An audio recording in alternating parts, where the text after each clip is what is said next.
seattle.com/plan. It's 70 degrees in the University District. This is 94.9 KUOW, Seattle's NPR news station. It's 12:06, and it's time for Week in Review with Bill Radke.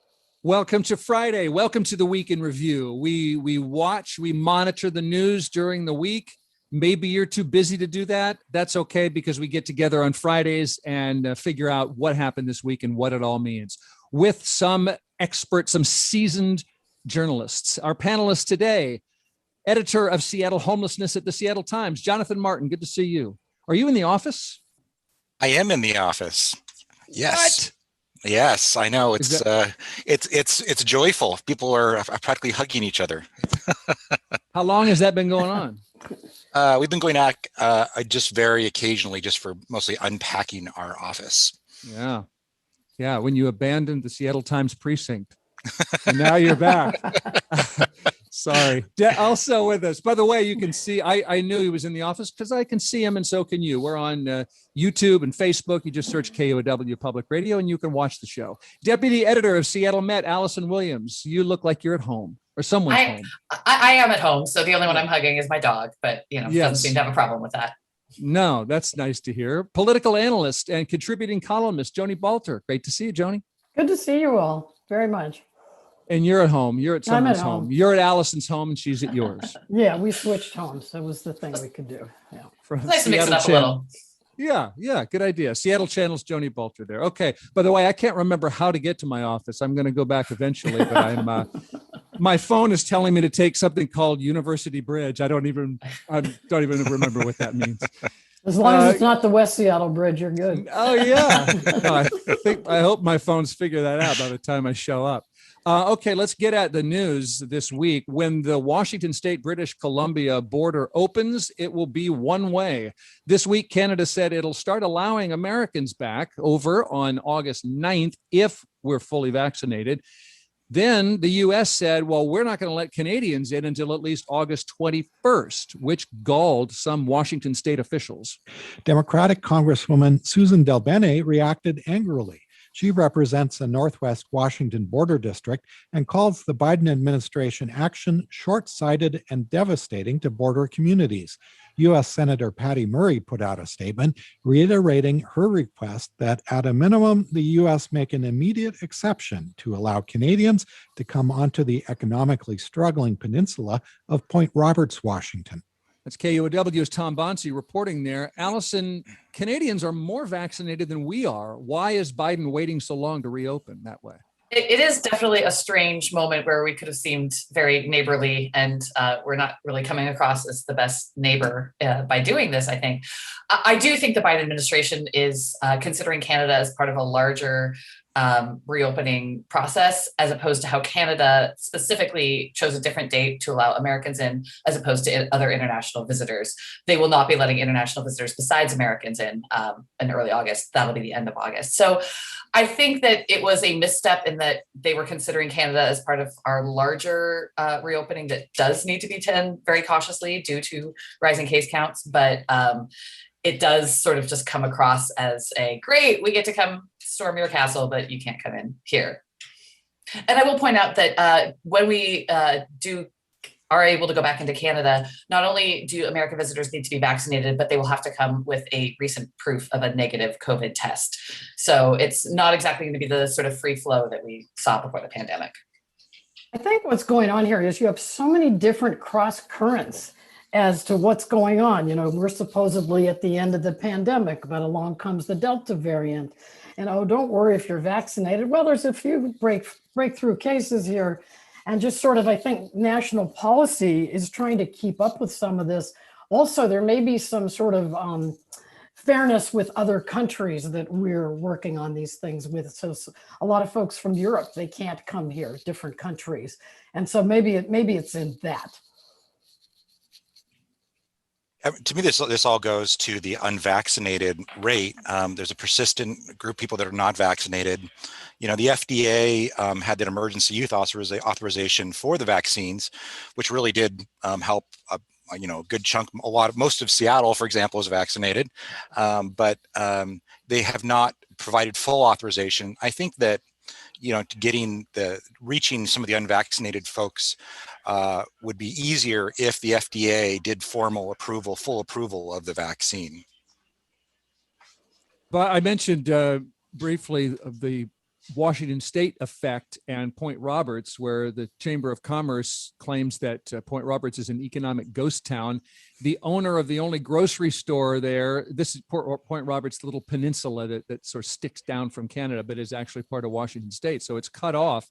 And the owner of their only grocery store said, quote, "You're not following the science anymore unless you let vaccinated people travel," which is something I hear a lot, except science doesn't tell us whether to open a border. That decision is about virology, but it's also about public health and politics and psychology and capitalism. So I'm just not sure science is going to help And us here. science doesn't do anything in a black and white yes or no. It can tell us likelihood of infections, and it can say the likelihood of dangerous infections is low, but that is still some people's lives, which are sort of immeasurable. So, I mean, Point Roberts is a strange little community, and I think they have a point that once people there are going to be able to go to Canada to do their shopping, and Canadians will not be able to come back in to where they are likely to suffer.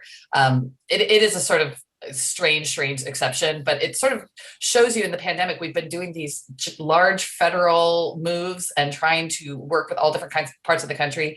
And then you have a million different exceptions that all need sort of special attention, and you cannot use blanket solutions. And we've seen that over the past year and a half. Well, you're right about that, because, this decision is not being made about Point Roberts. Every journalist I know has gone up to Point Roberts at some point in their career and done, you're laughing, and done the story about just how oddly geographically located it is. And geez, isn't this weird?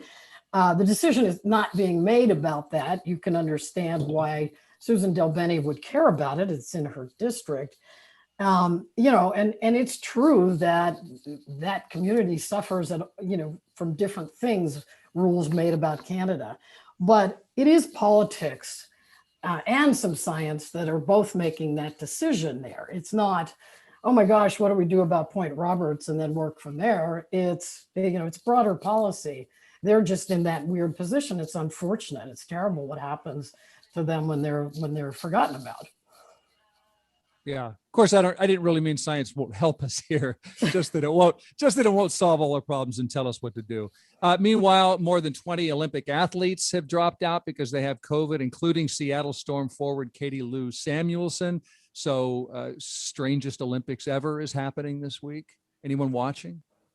I'll be watching. I love the opening ceremonies, and I think it's actually a little strange that they went ahead with the Olympics anyway this year. And that didn't have as much to do with the athletes as it did with how poorly vaccinated Japan is. The spectators, they're not having spectators, but you are interacting with people no matter what. You're coming through an airport, you're doing a lot of stuff, and that is not a well-vaccinated country. So the Olympics, are already weird. They're going to be weirder still. I do, I love watching the athletes. So yeah, I'll be watching. I've been hearing that from a lot of friends, and me too, and that I feel very torn on whether I think these Olympics should have gone on. I would probably have liked to have seen them canceled for public health's sake, if again, only for all the people that come with the athletes, the support, the media, that is sort of becoming this unnecessary spot for an outbreak. But I love the Olympics, and if they're going to be on TV, I'm certainly not in a position to want to boycott them, because I'll watch Simone Biles do her thing and hope that everybody comes back as safely as possible. I'll argue the contrarian position that I think they should go on. I heard that some described the Olympics as sort of our only version of a global campfire, where there is no fires, Jonathan. Yeah. No fire. Well, that's probably yes, not now. But you think about the athletes that one of my kiddos went to high school with a Olympic kayaker, Nevin Campbell, I believe her name, Nevin Harrison. And I'm never going to see Nevin do her incredible thing, but for the Olympics, you think about all of the athletes where this is the only really international showcase for what they do. And I think there really is a tremendous value in having the international community gather and having these sort of indelible moments. I'll take the contrary position that the Olympics should go on, and I'm still not going to watch them because I don't care. So back to, and I think that was Tevin Campbell is actually who's going to be singing Round and Round. Also, regarding COVID, is that right? I could be off on that one. Los Angeles County has reimposed a mask mandate, or they're trying to down there. Can I assume that that's not going to happen here because we're so vaxxed up in the Puget Sound region? Absolutely not. I think that, and this really makes me so sad because everybody just wants to be back with family, back with friends, going back to work. Like you said, you're hugging each other at work. What I think, and for a long time, for the last couple of months, this has been an epidemic largely of the unvaccinated. This tragedy of 35 to 40% of the public don't want to get shots. Don't get that, but that's real. But now that you have a few breakthrough cases, not that people are hospitalized or dying mostly with that, but that people are getting cases, I can't help but think that if this doesn't fix itself, in other words, if more people don't get vaccinated, that we are likely here, yes, right here, to return to some sort of masks indoors by the fall. That's where we are likely headed. The New York Times had a story today to, what will I do? Will I be vaccinated? Will I be wearing my mask or won't I be wearing my mask? And, they came down to the genius, it's not genius, of you'll probably decide for yourself here, or there could be a mandate. I mean, it just because, we're into another uptick and we're not managing it well. And I think the problem is that, yes, the CDC currently, it says that unvaccinated people should be masking, but the same people who are not getting a vaccine are the same people who are going to disregard the instruction to mask if you're unvaccinated. And a overarching mask mandate might be the only way to bring enough masks back that those unvaccinated people will be masked enough to stop further spread of the Delta variant. I was thinking about what it would take to reach the vaccine skeptics, and I mentioned getting the FDA approval. Full approval is one thing, but we know that vaccine skeptics or resistor anti-vaxxers, for example, the MMR vaccine was fully FDA approved, and there was still the conspiracy theory linked to autism. Ross Douthat in the New York Times made an argument that let's just pay people, give people cold hard cash. Didn't your colleague Danny Westneat say that in the Seattle Times? Yeah. Well? Yep. $1,000. The federal government right now is pumping money out like crazy on all kinds of stuff, and it feels like if the public health goal here is to get encourage people as any way possible. The lotteries haven't worked, right? It hasn't really moved the needle on vaccine rates. The lottery did a little bit. People participated didn't really move the a needle, little on that, but I agree with you. I think we just have to pay folks or, give them a vacation somewhere or something, because they're just, the public's exhausted from this whole event. They don't want another lockdown, I don't know about you. I'm not psychologically ready to go back to any kind of lockdown, but we also have to get our arms around this. Wait a minute, a lockdown? Like, we're not talking about lockdown or mandate or stay home orders, the whole menu of it. Wow, stay home order, man. I guess one thing that doesn't work is like calling people idiots for not getting vaccinated. We've known through the last sort of 5 years of politics, sort of name calling across political divides is ineffective at changing minds. So I don't think that's. I see my social media feed. These. Oh God, don't read that. Yeah, I know. But that's an idea that's attractive to a certain segment of the population, but it's totally ineffective. Maybe social media, because I dismiss. Yeah, I don't even engage in that stuff. But if the right people came out and called vaccine hesitant people idiots, whether they are or not, whether it's nice or not, I'm not saying it's nice or fair or accurate, but are you sure that some shaming doesn't work over the long haul? It hasn't worked so far. I mean, what does help, I think, Sean Hannity came out and said he got vaccinated. I've never quite understood why Donald Trump hasn't come out and told people to get vaccinated, because it was one of the things that his administration actually did, though Operation Warp Speed got the vaccine out pretty quickly. And instead of claiming that as a sort of victory lap of, from Trump land, he sort of has walked back from that. It was kind of interesting. Another strange decision. Well, it's important, to your point, it's important to get, either officials or media like Sean Hannity and those folks do talk to people in red states. And then this is largely the unvaccinated tend to be in red states. So these folks changing, and they did change this week. I don't know what was driving it, supposedly, Rupert Murdoch or something like that, but they can carry the message because they're the ones that have been putting down the vaccine for so long. If they can switch and switch credibly and explain why they've switched, you could maybe have a little bit of ethical leadership there, I guess.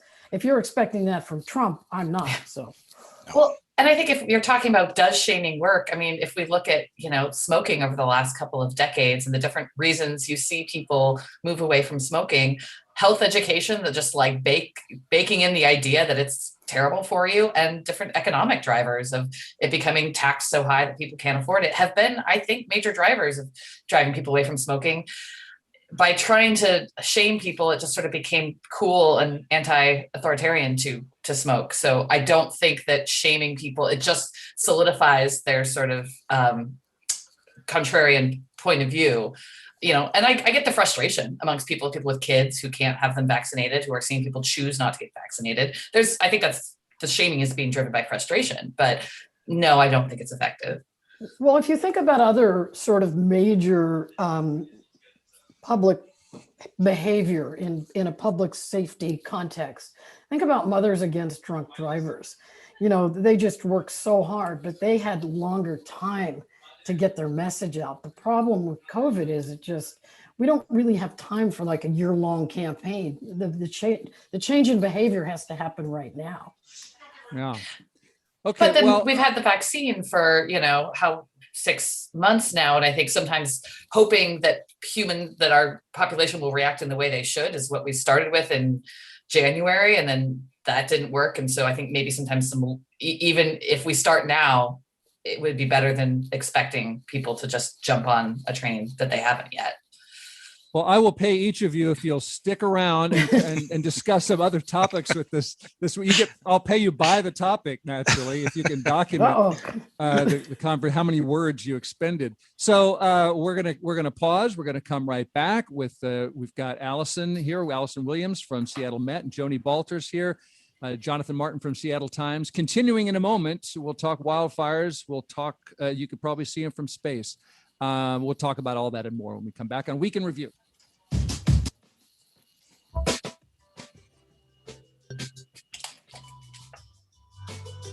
That's on 94.9 KUOW, Seattle's NPR news station. Hey, it's Luke Burbank. This week on Livewire, Lulu Miller from Radiolab on how her entire life changed at age 7 when her dad gave her a very questionable pep talk. Plus, Sopan Deb from the New York Times stops by, and we've got music from Morea Massa. That's all this week on Livewire from PRX. And that's tomorrow at noon here on KUOW. This afternoon on Marketplace, to understand how best to fight wildfires, a look at the science behind how they spread. That's at 2:30 this afternoon and again at 6:30 on KUOW. It's 12:25. Let's return to Week in Review with Bill Radke and his guests. You're making it very. Thanks for tuning in to Week in Review. This week, Jeff Bezos and his Kent, Washington company Blue Origin crossed the Kármán line, a handy boundary between space and not space.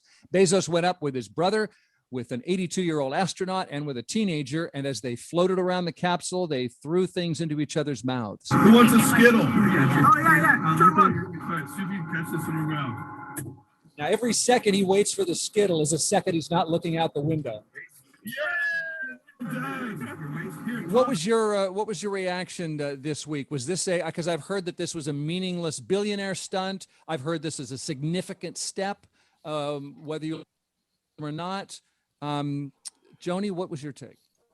Well, I thought people had a mixed reaction to it, and that's understandable. You know, President Biden was kind of cool about it. He referred to American exceptionalism. It is that, of course. It's something reaching beyond anything we've done before.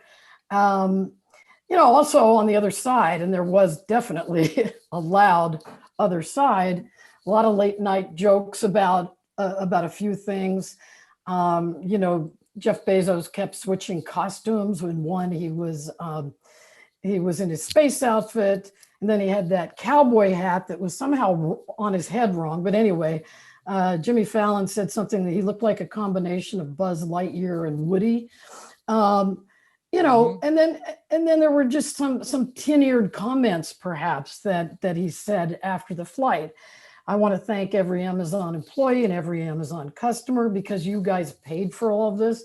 And that just, I know what he meant in his second sentence there. He was trying to be a little nicer. I thank you from the bottom of my heart. But what it triggered was, you know, all that stuff about the years in which he didn't pay any federal income tax. It reminded everyone how poorly he treated warehouse workers, sometimes wearing adult diapers because they don't give them enough breaks. They don't have enough, access to time. They're under so much time pressure there, 100-degree heat in Nevada. So it kind of sounded like, oh, you get to go to space. We're down here. We can't even have a bathroom break. Or it's 100 degrees in this place and it's uncomfortable, and workers needed to be treated better than just this, really quick thank you. And the fact is, he's got workers, thousands of workers who are on food stamps because they're not paying enough to pay living wages in the warehouses. But I mean, and the Bezos is sort of showing his entitlement, his elitism in a bubble aside. I think this space is a noble pursuit. I'm frustrated as a citizen that it's the private industry that is doing this and not NASA. The federal government kind of has really walked back from replacing the space shuttle as it aged out. We're having to catch rides as a country with other vehicles up to the International Space Station because we don't really have our own capacity now. But that said, space is a noble pursuit. It has produced incredible innovations that benefit us all. Everything from satellites to nanotechnology to the memory foam mattress that I sleep on. So if we're pursuing that ambition of reaching beyond our planet, and it takes these tin-eared plutocrats to help us do it, I think it's worth doing. I think if you look at the last couple of weeks, the reason that I think the country has been inspired by and has taken so much from NASA's exploration has been, especially in the recent decades, the focus on research. Whereas the focus on this was personality. With Branson and with Bezos, it was all about, they were in the first capsule. It was about what they wore. It was about the shape of their rocket. I mean, quite literally. And I think that's easy to really come up against. And I think what would have happened if Bezos had, say, taken Wally Funk, who was an amazing woman and absolutely very cool that she was on there. And what if he didn't go on it? What if he filled it with people like Wally Funk and talked about some sort of work that they're going to start up there that is going to lead to development of new technologies that can be beneficial? It would still have been a very sort of personal and maybe somewhat selfish endeavor to go to space, but by putting himself and the idea of billionaire tourism front and center, I think I understand the pushback it has gotten that I have seen. I freaking love space. I love following NASA. I watched the Mars rover landing, live very excitingly, but this just left a very bad taste in my mouth. And to me, any sort of asides about what technologies that might come off of Blue Origin's work, it just really ring as pretty false. Well, if he hadn't gone up, then Twitter would have said he was sending other people up to take all the risk instead of himself. I try to tune out the snark one way or the other. I mean, it's all enjoyable. It is a very penile rocket and all that stuff. And and he looks silly in the cowboy hat. But I sort of expect that there's going to be snark about everything, and I personally try not to let it colonize my brain too much, and think, well, is this going to help? Is this significant, or how significant is this?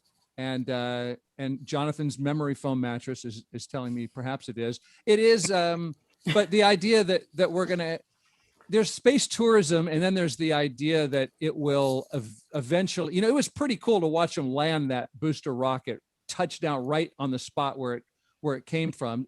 If all of this, Branson, Elon Musk, et cetera, is a contribution to the functional, efficient, doable work in space, that seems significant, even though I could have done without the weightless Skittles. But who will those advancements belong to? I mean, not that everything advancements within the world of NASA, some of them very much were made by private companies working for NASA, but still, are we going to look back in 20 years and see a further separation of who is allowed, who's able to take advantage of certain advancements, and look at this was the start of it being a private situation. Yeah, that's true. It was a very capitalist moment.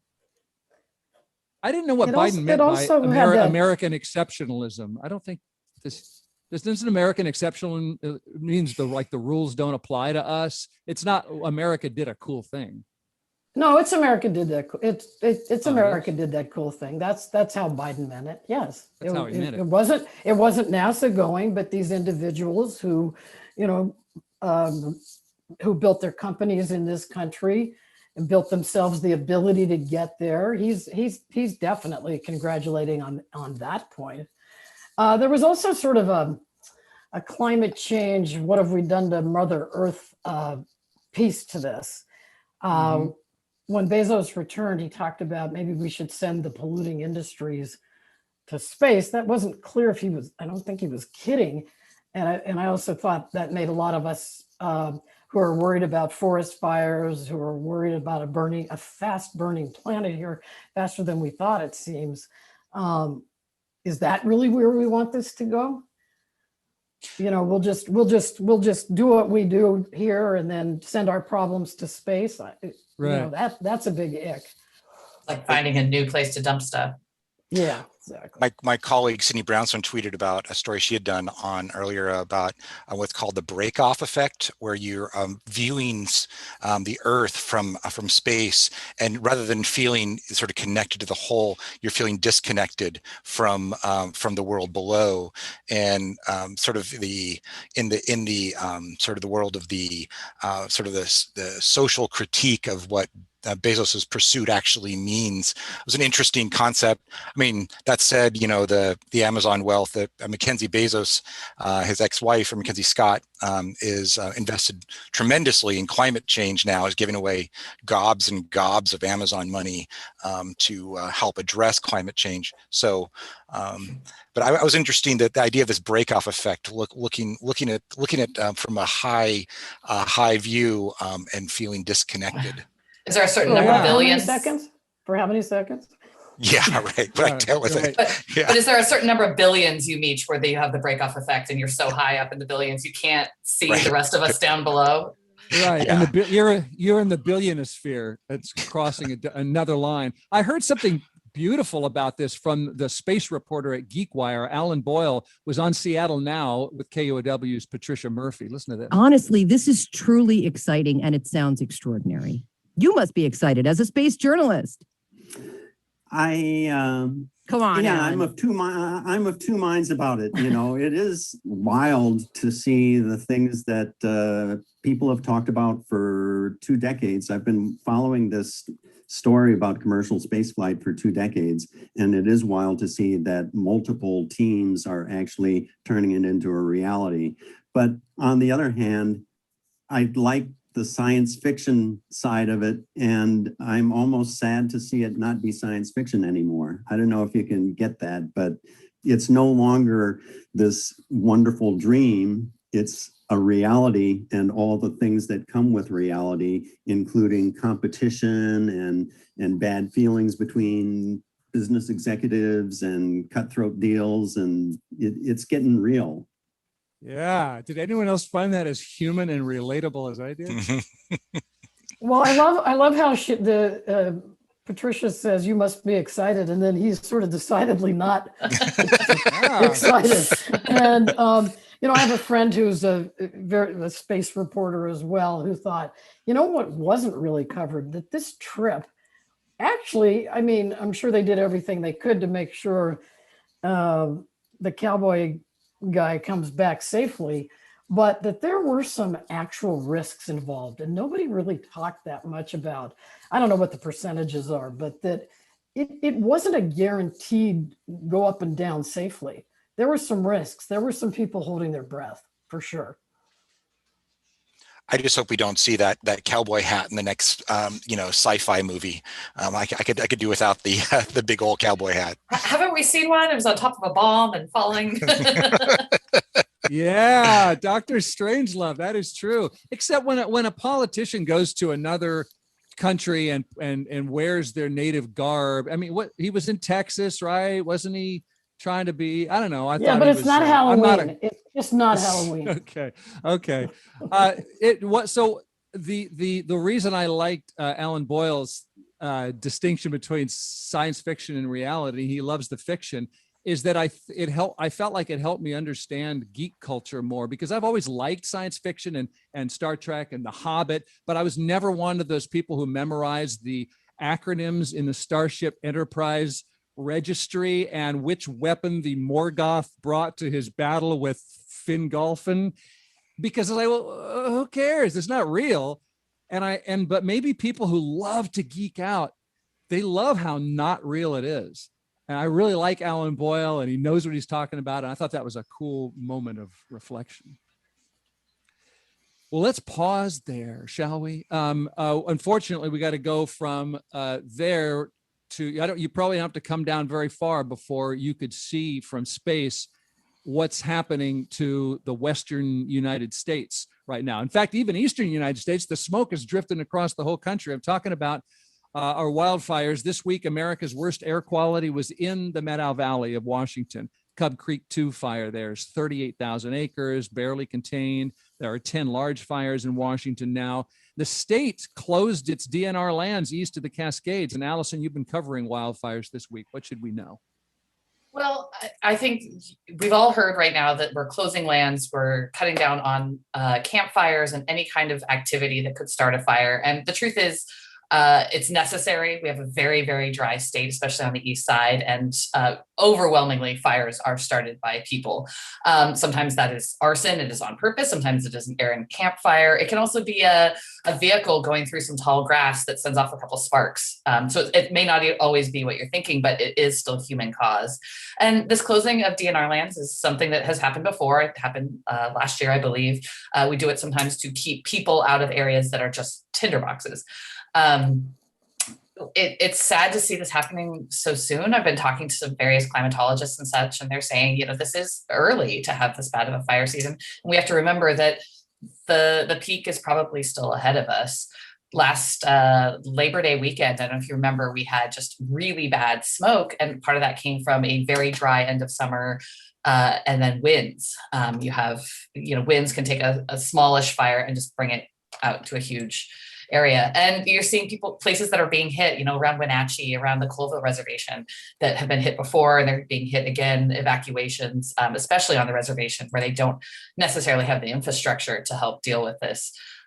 So, I've been scared about this for the last month, and now it feels like it's coming. In Seattle, I almost feel like we've gotten this fake reprieve because of the winds. We're not seeing the smoke in our air like some other parts of the country are. So we're almost able to ignore it right now if you keep your head focused on the sunny Elliott Bay. But the winds will change, both literally and figuratively. And I think it's time to start thinking about your plan for personal smoke inhalation, whether that's N95 masks or filters and fans, because if for some reason the winds don't bring you smoke this summer, they will in the future. It was particularly, I love the Meadow Valley. It's one of the gems of Washington State. My wife and I just went up there for a weekend recently and seeing that burn. Obviously, that's an area with a lot more wealth in it. I also think about there's a spokesman review did a terrific story about the Colville Reservation and what the second year in a row of devastating fires means to a reservation that has depended on not just timber and that kind of thing, but also on native hunting rights and killing the deer and elk on the reservation. Our folks here are hearing that, we're really going to Allison's point, the conditions we're seeing now are typically the end of August. So you really fear what's going to come for the rest of summer. And I'm just struck by, we had these terrible fire season in about 2015 or so, the Carlton complex. And the state was woefully unprepared and then ramped up spending on the firefighting efforts dramatically, and has just this year really passed a larger bill on more preventative efforts. But those efforts are still a ways away. And I really think that the state needs to get much more serious about prevention efforts for the conditions that are driving these epic fires. And So I was feel just, oh, please okay. go ahead. No, you go ahead, Elsie. I was just saying, I was talking to Nick Bond, the state climatologist, about some of those preventative measures and what they can look like. And, as we see the Colville Reservation is being hit so hard, the Native American tribes had done prescribed controlled burns in the centuries before, white settlers came, and they can be very effective. You're burning, again, in a controlled way, not at a time when it's going to spread so wide. But it's a hard sell. It's a hard sell to spend money on. It's a hard sell to convince people you're going to create some smoke at a time that there wasn't smoke already, in hopes of preventing more and out of control ones later on. So it's both money and public opinion to do some of those preventative measures. So agreeing to all of that, I think we are a little better prepared this year, but we need to be. The fires, they're early this year, they're everywhere, and we've been very lucky so far. Everybody tried to call that rain the other day at SeaTac. It didn't measure. It wasn't rain. Look, just a tiny bit of it. My daughter saw the wet pavement and said, "It's finally raining." And she ran outside and she just slumped shoulder, came back. It was just sprinkling. It wasn't really, but we have to realize also many of these fires are human caused. And so closing the recreational and public areas east of the Cascades, that makes sense. I mean, I don't like it, but it makes sense. We have to convey to people, you can go camping, but you can't light fireworks. You can't have campfires. The public has to be better educated on this. And if it means closing these lands to get that point across, we're going to have to do that. The way I look at summer these days is July is different from August now. August is the potential to be the smoke month, although clearly there's enough fire around here. If the winds were different, we probably would have that. And just to prepare, we got to realize it could be quite smoky, just like a heat dome. We need space for our unhoused, for somewhere to go, because smoke is not good for you, not over a sustained period of time like that. You almost miss the Kingdom. Could be a place to air condition and have fresh air, but we're going to need to have some big spaces for folks who can't get out of the smoke. And I do think this year, some more sort of advanced moves and ways of educating, especially the outdoor community. I believe today starts a campfire ban in Mount Rainier National Park and Olympic National Park, places that are not particularly prone to wildfires, and for where fires, like especially in Rainier National Park, are only allowed in specific campgrounds in metal fire pits anyway. And even those are now are banned. And I think that is maybe less from an expectation that at one of those campgrounds, one of those s'more rings was going to turn into a large fire, as much as showing people, educating people, campfires are not a thing right now anywhere. And I think we're just going to become more used to that, and are changing just sort of association with what we're allowed to do in the outdoors and what's responsible. I mentioned going up to the Met-Tal. I was struck how hard the pandemic hit the Met-Tal. It was areas of the state that are dependent on tourism When they're reopening, they're finding, terrible staffing problems and all that. And now the fires have effectively closed the tourism for that area as well. So we're looking at economic costs, beyond certainly the health and safety and the firefighting costs that make me concerned for those communities. Especially the ones where, at the second homes that could maybe afford some of the fire prevention. There's things you can do around personal property to make them easier to defend from fires, whether it's clearing brush, there's certain roofs that are fire resistant. And then you have the people who are working that don't have the money to do things like that. All right, man, the campfire is half the reason I go. So that's a drag. I know it's just a small drag in the big drag. By the way, I don't want to say Bezos didn't talk about this because maybe I didn't just see it picked up, but it would have been a nice opportunity for Bezos to come back and talk about seeing the smoke or the flames from space and talking about how national borders don't exist or something. You went all the way up there and saw what? I do believe he said something about looking at Earth from above makes us realize our precious Earth, or something along those lines. I don't remember exactly, but he did pay some lip service to it. A lip service and anything about smoke. Yeah. Climate. I will say climate pledge arena. One scientist I talked to mentioned that looking at satellite photos of smoke does not necessarily tell you what the air quality is like. And if people look at those and assume they understand what the quality is or where the smoke is going, what's happening in the atmosphere may be very different from the air quality down below. But the fact that the smoke is reaching, New York and DC, it does make people who normally just think, oh, out west they have all that smoke. It does sort of bring it home for them that here it is choking us in these big cities in the east. And I think that my overall takeaway is this feels like climate change summer. Like this is a summer that is like, we're way past the argument about, the sort of the politics and reality of climate change and all that. This is real. And, you see that in the polling. I think KUOW had a poll recently. About 2/3 of America said that we're not doing enough on climate change. And, that smoke wafting all the way over to New York, I hope helps sort of emphasize the urgent need to address climate change that is, literally burning the West. Well, exclamation point to you, Jonathan, just because that's what I assume a lot of people have been thinking. We always talked about climate change, in the future, not now. And this year, this summer, it is right in our faces and can't be denied as far as I'm concerned. Joni Balter is, go ahead. I was just going to say, I feel like coverage of China and Germany flooding, whether those have direct climate change causes, are being interpreted in the same way. Yep. Good point.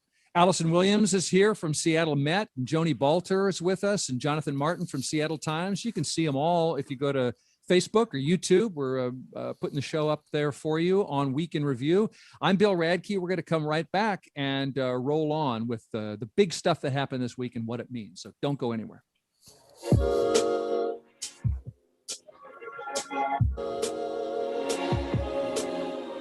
You're tuned to 94.9 KUOW, Seattle's NPR news station.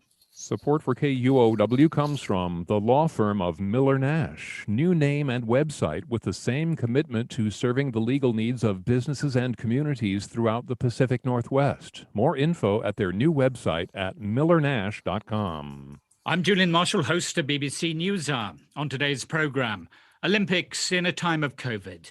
The Games have formally opened in Tokyo in a virtually empty stadium. And China's President Xi on a surprise visit to Tibet, the first by a Chinese leader in more than 30 years. BBC World News coming up at 1 o'clock. Let's get back to Week in Review. Week in Review on KUOW Seattle. I'm Bill Radke, and we are breaking down the news of the week. Jonathan, there is a levy that King County voters are choosing on right now, whether or not to not only renew, but more than double a levy that King County calls Best Starts for Kids. the Seattle Times, your newspaper, examined how this money has been spent for the last, 6 years or so. And what did you find out that we should know? Yeah, I'm currently the investigations editor of the Times, which means that I get to oversee those kind of big swings we do. We took a look at this Best Starts for Kids levy because when it was rolled out in 2015, it really didn't have a clear spending plan.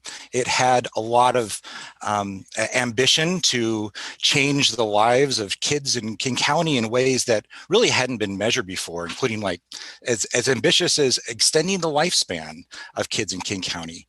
And King County voters, particularly Seattle voters, almost always say yes to levies. As we know, I think maybe Joni might correct me, but I think the last time Seattle turned down a levy was the latte tax. Yeah, the latte tax. Absolutely. Yeah, and so we took a look at this Best Starts for Kids levy, which is more than $400 million, and we were trying to examine what it actually had accomplished.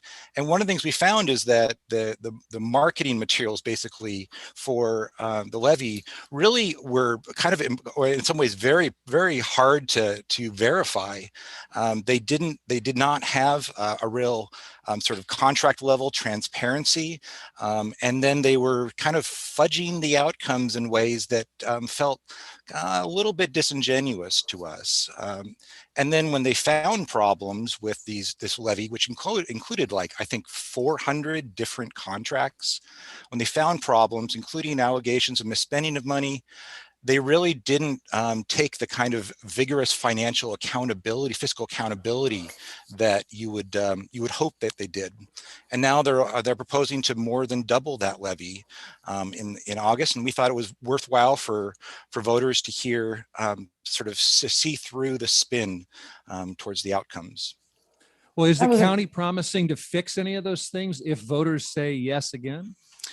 Yeah, they gave us a statement late in the reporting that said they were going to be really trying to improve the kind of the look-through effect, look-through metrics and that kind of thing. Again, we'll kind of see what happens, what they actually put in place. That's TBD. TBD. Well, one thing I have observed about levies in general is that success is not measured like, hey, we did this levy, we accomplished these things, and now we don't have to continue the tax. These days, and more often, you'll notice that your levies are increasing or they're doubling. The measure of success is, can you increase the levy? Can you make it near permanent? What's never really calculated is we talk on and on about housing affordability. This is collectively the many levies that we approve in our region, because we say yes, absolutely. The many levies add together and make housing more expensive as well. And so I'm so glad you did a story examining it, telling us, that it may not be. Well, Jonathan, we need. Sorry, you're breaking up a little, Joni. Joni, you're breaking up a little bit. I do have a question for Jonathan. You need to let us know about the how accountable they're being and shortfalls and successes. So when you report on what we're getting for our money and the successes of the Best Starts levy, what do you say? We were careful in the story to not say it didn't accomplish anything. Clearly it spent I think we've already spent or committed more than $300 million that past levy. And certainly organizations said, yes, this was absolutely vital for us to help with the pandemic, for example, supporting families. But they were really measuring, in some ways, they were talking about success in that we had spent the money.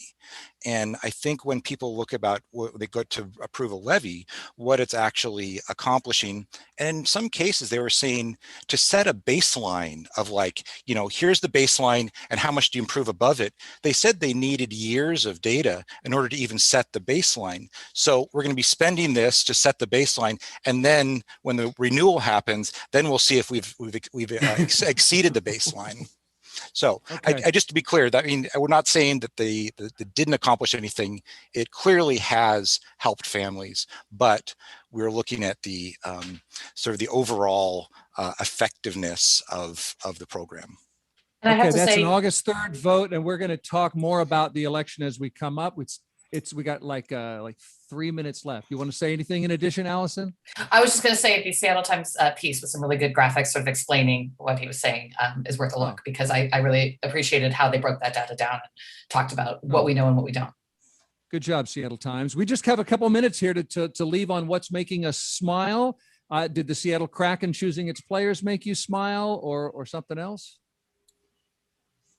Watching the people who I hadn't realized until after the fact that the draft was happening out on Lake Union with people paddling up and stuff. And I know it's a big sort of marketing push, but it did make me smile to see Seattleites out there just, on their paddleboards and canoes, hanging out, watching.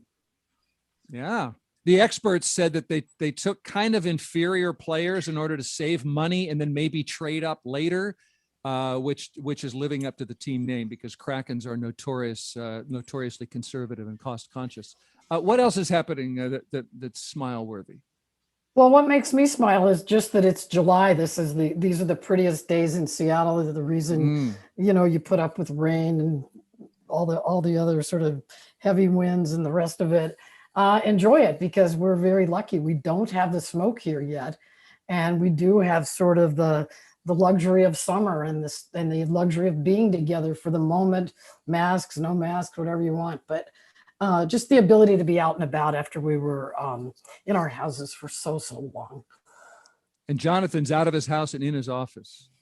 And going to Joni's point, I actually bought my first concert ticket in a year and a half this week, going to see Ben Gibbard at the Showbox. Hopefully that Delta variant is not going back to at the top of the program is not going to thwart that. But I'm really looking forward to going to see a concert with my brother at the Showbox. When's that show? August 20th, I believe. Okay. All right. You might be in a mask. We'll see about all of that. Speaking of concerts, I saw that there's a Westlake Park, like Welcome Back to Westlake Park on Sunday, and at I think it's in the pretty late 8 o'clock at night. Diggable Planets is playing, and Butterfly went to Garfield High School here, and I know Return of the. I know Cool Like That gets a lot of attention, but clearly Where I'm From is the better song. Coco gotta know how planets gotta roll. Speak the mega cool, get funky as a goal. It's calm, relax, but only some new jacks. Enjoy if you're welcoming yourself back to Westlake Park and Diggable Planets, or whatever you're doing this weekend. As my guest said, it might not last, but this is a beautiful, beautiful time in Seattle. And Jonathan, Allison, Joni, it's just great to see you. Thanks for being on our show today. Thanks a lot. Yeah, that's Allison Williams is deputy editor of Seattle Met. The investigations editor of the Seattle Times is Jonathan Martin. Joni Balter, political analyst, contributing columnist. And the show is produced by Sarah Leibovitz and Alec Cowan. We get social media and live streaming by Juan Pablo Chiquiza and Tio Popescu. Thanks for listening to everything, including the planets. I'm Bill Radke, and we look forward to doing this again.